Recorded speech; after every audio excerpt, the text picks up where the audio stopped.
I am Mr. Krabs, and welcome back to our fantastic podcast, folks. We're your hosts, or head scientists. This week we will be diving deep into the ocean. Today we've got a real whale of a tale for you, and this week we'll be talking to our favorite whale shark, Rio Lady! That's right, we're talking about one of the biggest and most incredible creatures in the sea and all of our favorites here on the podcast, Rio Lady. You know her, you love her, and we're about to dive deep into all the details of her massive journey through the deep blue. So for a bit of background, whale sharks are Rhynchodon typus and the biggest fish and shark in the world. They're about 12 meters long and weigh 15 to 20 pounds. They have 5 sets of fins, 300 teeth, and are blue with white spot pattern. But don't you worry, these gentle giants are filter feeders, which means they suck in water and filter out plankton, krill, and other tiny organisms. All whale sharks have a different spotted pattern on their bodies, like zebras with their stripes or humans with their fingerprints.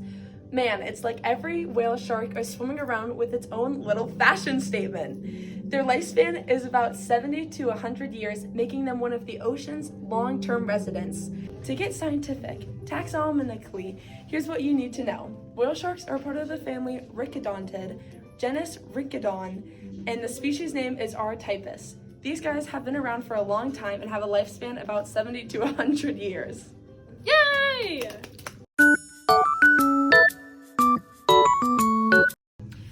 Now let's talk about why whale sharks and our friend Rio Lady are so important. They're often called a keystone species, which means they play a huge role in maintaining the balance of their ecosystem. Ooh, Rio Lady, look at you go, so important. Whale sharks help regulate populations of plankton and small fish, which can otherwise deplete oxygen in the water. Plus, by consuming all of these tiny creatures, they help promote the growth of phytoplankton, which is essential for the marine food web. In addition, when whale sharks travel long distances across the ocean, their migratory patterns help circulate nutrients, ensuring that the marine ecosystem stays healthy and productive. Now that's some big fish energy! So, what role does she play in the food web? What does she eat? Whale sharks are filter feeders and will feed on plankton, krill, and other small organisms. Luckily, Rio Lady doesn't have much to worry about when it comes to predators once she is an adult. Whale sharks have a few different relationships with other organisms though. For instance, shark suckers love hitching a ride on their backs, eating parasites in exchange for free transportation. In copepods, these tiny little critters hang out on their skin, munching on bacteria and plankton. It's a bit of a parasitic relationship if they attach in a sensitive area, but it doesn't harm the whale shark in every occasion. They get a little spot treatment while they cruise the oceans. Moving on to whale shark reproduction now. Typically, whale sharks will reach sexual maturity from 25 to 30 years old. It's not really the typical parenting situation for whale sharks. Female whale sharks, like Rio Lady, give birth to live young, sometimes a lot of them. They can even give birth to 300 pups in one go. These sharks are born fully independent and rely on their own instincts for survival. So, does Rio Lady prefer to be a solo traveler, or is she out and about, hanging out with a group of friends? Whale sharks are more of lone wanderers. They don't hang out in groups, but when food is abundant in certain areas, they will join other whale sharks in a massive feeding frenzy. Oh, it's like a big family reunion with a buffet. Hi guys, this is Rio Lady's tracking pattern. She starts at Cancun and really likes the Gulf of Mexico because that is where the feeding frenzy is with all of her gal pals. Yes, and she even likes going very far towards Bermuda over here. That's Bermuda, right? Yeah. She took a casual trip through Cuba. We assume that's just like a glitch in the tracking. She's gone as south as the South Caribbean Sea, and once again returned. But this is her general Very area. fond of the Gulf of Mexico. Yeah.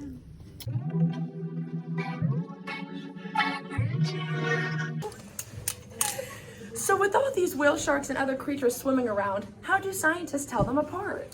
Like we said earlier, a whale shark will have a unique pattern of spots on its body so that it can be a helpful giveaway. Whale sharks in general are the giants of the sea. They can be as long as a school bus, for example. Rio Lady is 26 feet long, only a few feet short of a school bus.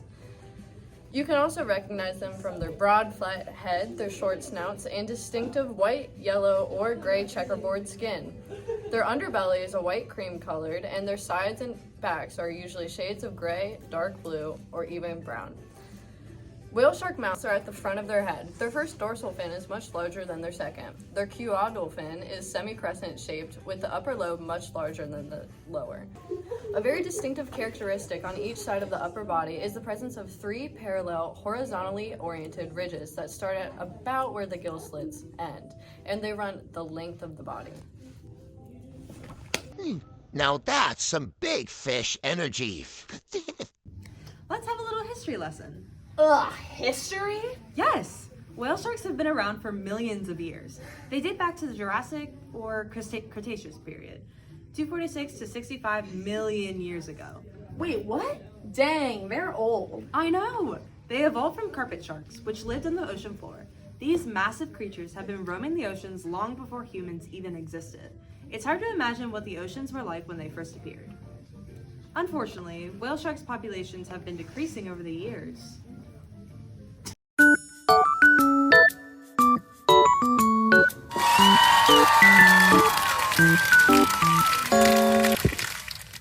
So let's talk a little bit more about Rio Lady. We're bringing our special guest in right now. Everyone welcome Rio Lady to the podcast. Hello everyone, good to be here. Thank you for coming. Could you possibly give us some info on how you were tagged and when? Sure. I was first tagged in 2006 because those weird-looking scientists wanted to track where I go, I guess. They gave me this long and boring tracking number. I'm pretty sure it's 173914. Boring! They've tracked me on and off, but in 2018, a monitoring device called Spot was fitted to my fin. Every time I emerged from the water, a signal was able to be picked up by satellites.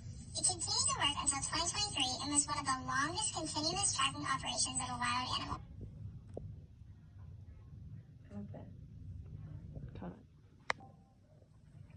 So are you numbered as well? Have you ever thought about being in captivity? I don't want to be in captivity. I'm doing just fine on my own. I'm pretty sure one of my cousins was in captivity. She only lived 20 to 30 years, while the rest of us outlived out of the water lived 75 to 100.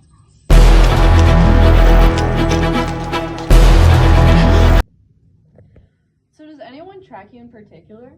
Do you have a following or anything like that? Yeah, I do. What can I say? They just love me. I'm pretty sure the Guy Harvey Institute follow me, and the University of Rhode Island are the ones that track me and post clips of me on social media and their websites. Besides this podcast, I was last seen swimming around on July 22nd. Earlier it was mentioned that whale sharks aren't very known. Is that true? Yeah, I would say so. We do pretty deep dives and are really big, so it's hard to study us. That's why they make an effort to track me. I'm pretty sure they use satellite tracking for me. The last scientist I know was in the Gulf of Mexico. You can see where I am on Facebook and Instagram through the people I already mentioned. Where do you usually travel, and why do you travel so much? Well, I'm not a big fan of freezing water, to be honest, and I need to follow food and eat a lot, so it involves a lot of long trips.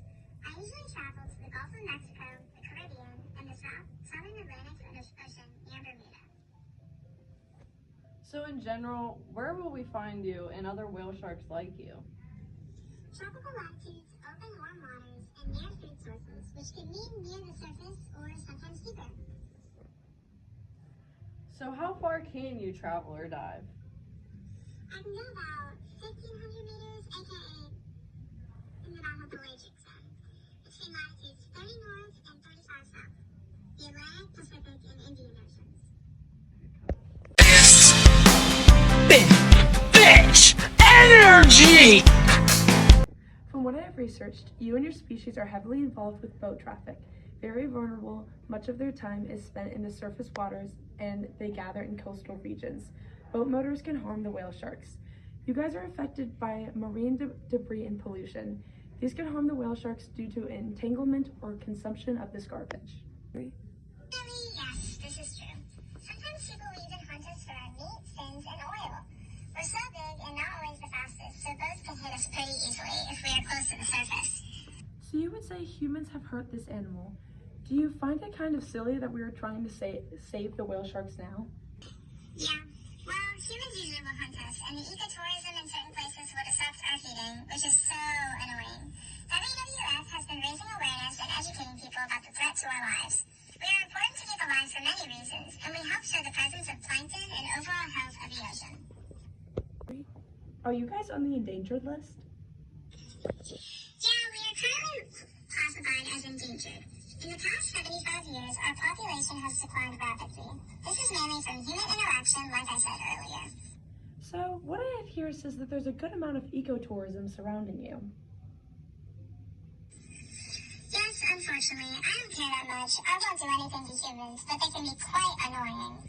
Here it says beaches, resorts, in tropical areas such as the Caribbean, the Gulf of Mexico, and the Philippines make a booming business off of whale shark dives as well.